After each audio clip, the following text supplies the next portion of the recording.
Neesmu ilgi nevienu video līdz, bet man ir viens produkts, par kuru es jau esmu kādu laiku atpakaļ stāstījis, bet vēl joprojām tas ir ļoti aktuāls. Tas ir šis perforators, kurš, manuprāt, ir ideāls palīgs tiem visiem, pieņemsim, vai tu esi elektriķis vai komunikācija tīkla izbūvētājs, kas urbi regulāri uz augšu. Un es tev tūlīt pastāstīšu, kāpēc. Jo pirmām kārtām tām ir integrētais putekļu savākšanas trauks, kas nozīmē tajā brīdī, kad urbi uz augšu, visi putekļi caur šejieni nonāk šajā putekļu savākšanas tvertnē.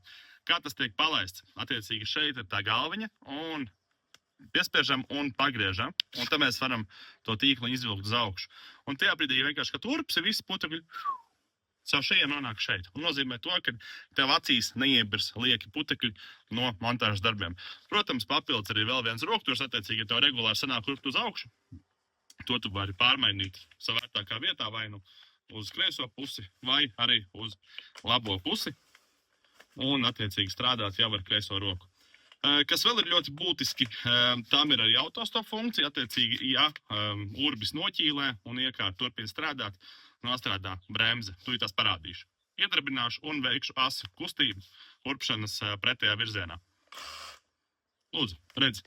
Un reku nomirgo autostop lampiņa, kas parāda to, kad, respektīvi, šī aizsardzība strādā. Protams, ir arī dziļuma regulators, kas nozīmē to, ja, piemēram, tevi noteikti dībeļi, noteiktā garumā jāieurbi iekšā, lai pa dziļu neieurbt, arī to var uzregulēt.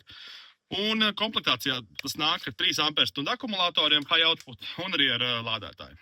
Bet arī komplektācija bez akumulatoriem, bez lādētājiem pilnībā tev pietiks. Tā kā, ja tev vajag foršu perforatoru, kas ir tīri paredzēts urpšanai uz augšu, lūk, ir modelītes, kurš tev var noderēt. Ceru, ka noderēja. Čau!